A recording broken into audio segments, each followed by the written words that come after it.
بسم اللہ الرحمن الرحیم۔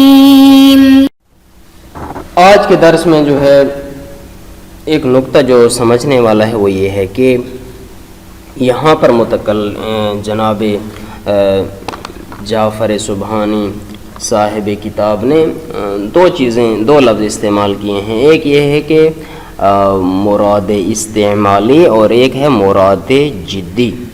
مراد استعمالی کیا ہوتی ہے؟ مثلا وہی کہ عرض کیا تھا کہ لفظ اسی معنی میں استعمال ہوا ہے کہ جس کے لیے وضع ہوا تھا، تو یہ ہوگا مراد استعمالی۔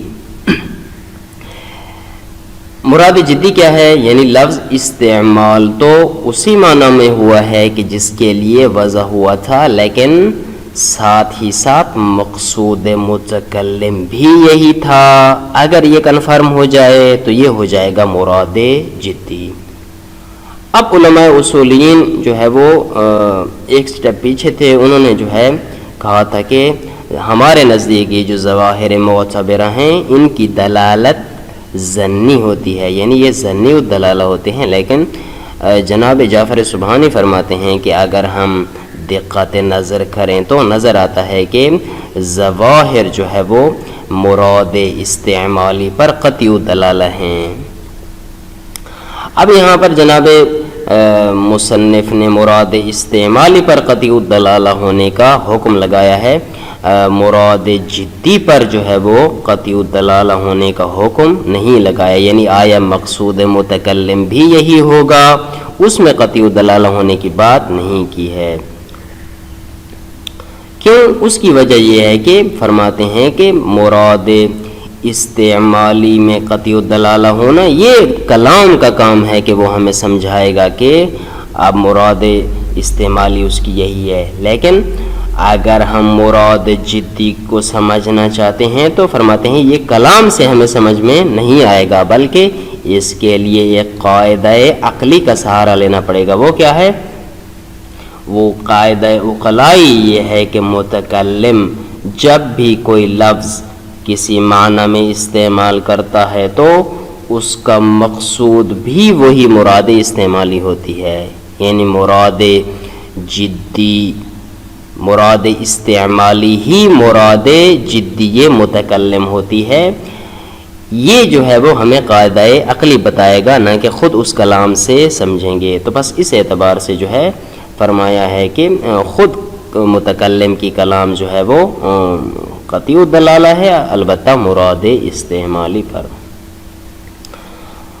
اب بالفرض جو ہے جس طرح کے علماء اصولیین نے فرض کیا ہے کہ ظنی الدلالہ ہے، فرماتے ہیں اگر ظنی الدلالہ فرض کریں تو ہمیں 4 احتمالات میں سے کوئی ایک احتمال یہاں پہ فرض کرنا پڑے گا۔ اگر احتمالات میں سے کوئی ایک موجود ہے پھر تو ٹھیک ہے کہ ہم بھی قائل ہو جاتے ہیں کہ ظنی الدلالہ ہے، لیکن احتمالات میں سے کوئی ایک بھی ہمارے نزدیک موجود نہیں ہے۔ جب احتمالات میں سے ایک موجود نہیں ہے تو آٹومیٹیکلی ثابت ہو جاتا ہے کہ وہ ظنی الدلالہ نہیں ہے بلکہ قطعی الدلالہ ہے۔ کیسے؟ پہلا یہ احتمال ہو سکتا ہے کہ ممکن ہے کہ متکلم گفتگو کرنے میں سنجیدہ نہ ہو سکتا ہے۔ دوسرا یہ احتمال ہو سکتا ہے کہ ممکن ہے کہ متکلم اپنی کلام کے اندر طوریہ سے کام لے رہا ہو، واضح طور پر بات نہ کر رہا ہو۔ تیسرا یہ احتمال ہو سکتا ہے کہ ممکن ہے کہ متکلم یہاں پہ حالت تقیہ میں ہو، اور اسی طرح چوتھا یہ بھی احتمال ہے کہ ممکن ہے کہ متکلم کے نزدیک مراد جدی کوئی اور ہو اور اسی طرح مراد استعمالی اس کی کوئی اور ہو۔ یہ 4 احتمالات ہیں، ان میں سے اگر کوئی ایک بھی احتمال کلام کے اندر آ جاتا ہے تو ہم کہہ سکتے ہیں کہ یہاں پر متکلم کی کلام جو ہے وہ قطعی نہیں ہے بلکہ ظنی الدلالہ ہے۔ لیکن صاحب کتاب فرماتے ہیں کہ یہاں پر کوئی ایک احتمال بھی موجود نہیں ہے۔ کیوں؟ چونکہ اصل عقل یہ کہتی ہے کہ انسان جب گفتگو کر رہا ہوتا ہے تو وہ سنجیدہ ہوتا ہے، مذاق کی حالت میں نہیں ہوتا۔ اسی طرح اصل عقلی یہ کہتی ہے کہ جب بھی کوئی متکلم گفتگو کر رہا ہوتا ہے تو وہ توریہ کو استعمال نہیں کرتا. اسی طرح عقلی کہتی ہے کہ اصل عقلی کہتی ہے کہ متکلم کی مراد استعمالی ہی مراد جدی ہوتی ہے. اسی طرح اصل عقلی کہتی ہے کہ وہ تقیے کا استعمال نہیں کر رہا ہوتا. پس اصل عقلی سے ہٹ کر اگر ان چیزوں کو دیکھیں تو ظواہر میں یہ احتمالات موجود ہو سکتے ہیں، لیکن دیکھنا یہ ہے کہ اگر اصل عقلی کو یہاں سے نکال دیں تو جس طرح ظواہر میں یہ احتمالات ہو سکتے ہیں اسی طرح نصوص میں بھی تو یہ احتمالات ہو سکتے ہیں. اگر نصوص میں یہ احتمالات ہو سکتے ہیں تو پھر آٹومیٹکلی ان کو بھی ظنون میں سے شمار کرنا پڑے گا اور کہنا پڑے گا کہ نصوص بھی ظنی الدلالہ ہوا کرتے ہیں. اگر اس طرح ہو تو پھر تو کوئی بھی چیز اب ثابت نہیں کر پائیں گے، جبکہ آپ کی نظر وہاں پر یہ ہے کہ نصوص جو ہوتی ہیں وہ قطعی الدلالہ ہوتی ہیں، ظنی الدلالہ نہیں ہوتی ہیں. پس اگر نصوص جو ہے وہ ان احتمالات کے فرض کر سکنے کے باوجود بھی آپ احتمالات وہاں پر فرض نہیں کرتے ہیں اور قطعی الدلالہ قرار دیتے ہیں تو ظواہر کا بھی کوئی قصور نہیں ہے. ظواہر میں بھی احتمالات ہو سکتے ہیں، لیکن جہاں پہ اصل عقلی ان کو رفع کر رہی ہے تو اس صورت میں پھر ہمیں ماننا پڑے گا کہ ظواہر بھی قطعی الدلالہ ہیں نہ کہ ظنی الدلالہ.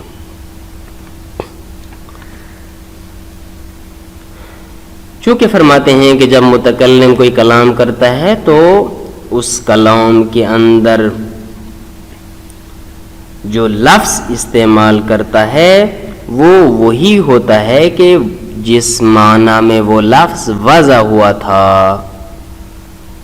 یعنی پھر اس کا مطلب کیا ہوگا؟ اس کا مطلب یہ ہوگا کہ جب متکلم لفظ کو اسی معنی میں استعمال کرتا ہے جس میں وضع ہوا تھا تو مطلب یہ ہوگا کہ ہاں اب جو اس کی کلام سے سمجھا جا رہا ہے وہ اس کی مراد استعمالی بھی یہی ہے اور یہ بھی سمجھا جا رہا ہوگا کہ اس کی مراد قطعی اور مراد جدی یہی ہے.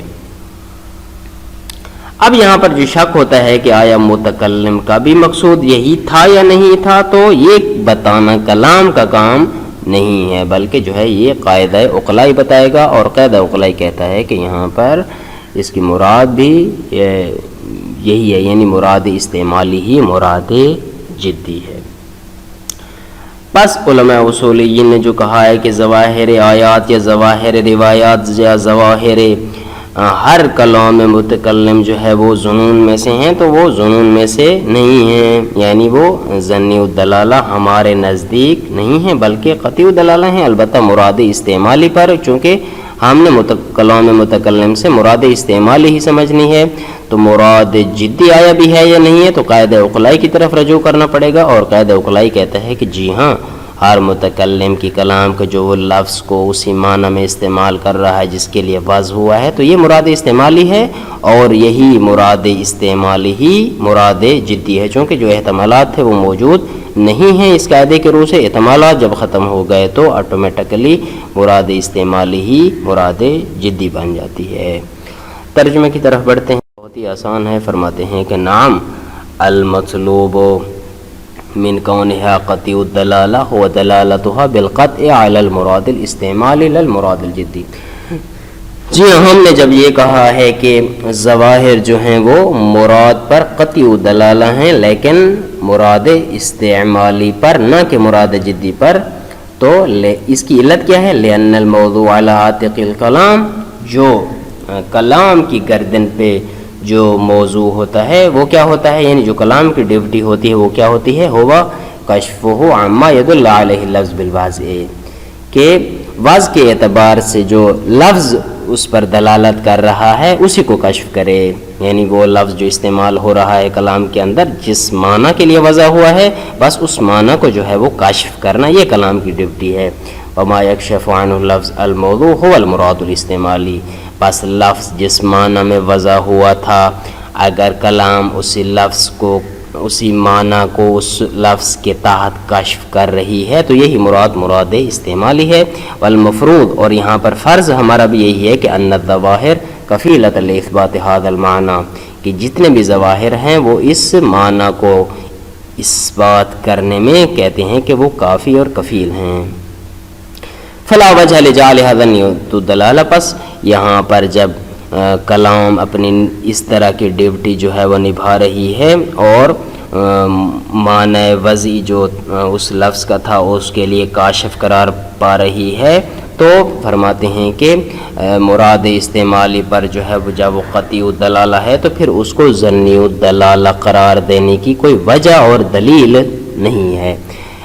لیکن ہم نے مراد استعمالی پر قطعی الدلالہ کہا ہے، مراد جدی پر نہیں. کیوں؟ وَأَمَّا الْمُرَادُ الْجِدِّ فَإِنَّهُ يُعْلَمُ بِالْأَصْلِ الْعُقَلَاءِ اگر مراد جدی سمجھنی ہے تو وہ کلام سے سمجھ میں نہیں آئے گی، وہ جو ہے اصل عقلائی سے معلوم ہوگی، یعنی اصالت تطابق الارادۃ الاستعمالیۃ مع الجدیہ، یعنی ہمیں وہ اس اصالے سے جو ہے سمجھ میں آئے گی کہ جو ارادہ جدی استعمالیہ ہوتا ہے وہ ارادہ جدیہ کے مطابق ہوتا ہے، یعنی ارادہ استعمالیہ ارادہ جدیہ کا غیر نہیں ہوتا ہے، یعنی متکلم جو کہہ رہا ہوتا ہے اس کی اندر کی دروا کے مقصود اور مراد بھی وہی ہوتی ہے جو وہ کہہ رہا ہوتا ہے، تو ان میں تطابق موجود ہے، لیکن یہ تطابق ہم اصل عقلائی سے سمجھیں گے، خود کلام سے جو ہے وہ نہیں سمجھیں گے. والذي صار سببا لعد الظواهر ظنية هو تطرق احتمالات عديدة الى كلام المتكلم. فرماتے ہیں کہ جو علماء اصولیین کو ایک طرح کا اشتباہ ہوا ہے کہ انہوں نے ظواہر کو ظنون میں سے قرار دیا ہے اور کہا ہے کہ یہ ظنی الدلالہ ہیں، تو فرماتے ہیں کہ چونکہ ہر متکلم کی کلام کے اندر کچھ احتمالات موجود ہوتے ہیں، ان احتمالات کو دیکھتے ہوئے ہم ان کو قطعی الدلالہ نہیں کہہ سکتے. پہلا احتمال کیا ہے؟ احتمال کون المتکلم حاضلا، یہ احتمال دیا جا سکتا ہے کہ متکلم ممکن ہے سنجیدہ نہ ہو بلکہ مذاق کر رہا ہو. دوسرا یہ احتمال دیا جا سکتا ہے کہ او کون ہو مورین فی مقالہ، کہ وہ اپنی گفتگو میں شاید توریہ سے کام لے رہا ہو. توریہ جو ہے وہ علم بلاغت میں ہے کہ دو معنی ہوتے ہیں، ایک قریب ہوتا ہے ایک بعید ہوتا ہے، کہ سامع جو ہے وہ معنی قریب سمجھ رہا ہوتا ہے جبکہ متکلم جو ہے وہ معنی بعید مراد لے رہا ہوتا ہے، تو اس اعتبار سے جو ہے وہ توریہ ہوتا ہے. تیسرا یہ ہے کہ او ملقین علی وجہ التقیۃ، شاید ممکن ہے کہ وہ بات کو علی وجہ التقیہ جو ہے وہ القاء کر رہا ہو، یعنی تقیہ سے کام لے رہا ہو. چوتھا یہ احتمال ہو سکتا ہے کہ او کون المراد الجدی غیر المراد الاستعمالی، کہ ممکن ہے کہ متکلم کی جو مراد استعمالی ہے شاید مراد جدی اس کی وہ نہ ہو جو وہ بات کر رہا ہے، اور جو ظاہر کلام سے سمجھا جا رہا ہے ممکن ہے کہ اس کے جو دل میں بات ہے جو مقصود ہے وہ اس سے ہٹ کر ہو. من حیث السعۃ والضیق، ممکن ہے کہ وسعت اور تنگی کے اعتبار سے جو ہے وہ دونوں میں یعنی مراد استعمالی اور جدی میں فرق آ جائے. بے ورود التخصیص او التقیید علیہ، ممکن ہے کہ اس پر کوئی تخصیص وارد کرنا چاہے، اس کو مقید کرنا چاہے، چونکہ اگر پہلے سے مخصص شدہ ہے مقید شدہ ہے پھر تو وہاں پر واضح ہے کہ مراد استعمالی ہی مراد جدی ہے. لیکن اگر کلام مطلق ہے تو اس میں یہ احتمال ہو سکتا ہے کہ ممکن ہے کہ بعد میں تخصیص لگانا چاہے یا تقیید لگانا چاہے، تو پھر یہ ہوگا کہ آٹومیٹکلی جو کلام مطلق تھی وہ کیا ہے مراد استعمالی تھی، لیکن جو تخصیص کے ساتھ آئی ہے وہی اس کی مراد جدی تھی. تو یہاں پر فرق آ سکتا ہے، لیکن یہ احتمال ہے. تو اس احتمال ان چار احتمال کی بنیاد پر فلاجل وجود تلک الاحتمالات، ان چار احتمالوں کے ہوتے ہوئے جعلوا، علماء اصولیین نے قرار دیا ہے الظواہر من الظنون، ظواہر کو کس میں سے؟ ظنون میں سے قرار دیا ہے. لیکن یلاحظ علیہ، ہمیں ان کے جو ہے اس بات پر اشکال ہے. بالنقض، اولا سب سے پہلے جو ہے ہم جواب نقضی دیتے ہیں کہ لأن اکثر هذه الامور موجودۃ فی النص ایضا. نقضی جواب یہ ہے کہ بھائی جان آپ جب کہتے ہیں کہ یہ چیزیں ظواہر کے اندر موجود ہیں، یہ احتمالات موجود ہیں، تو ان احتمالات کے ہوتے ہوئے ہم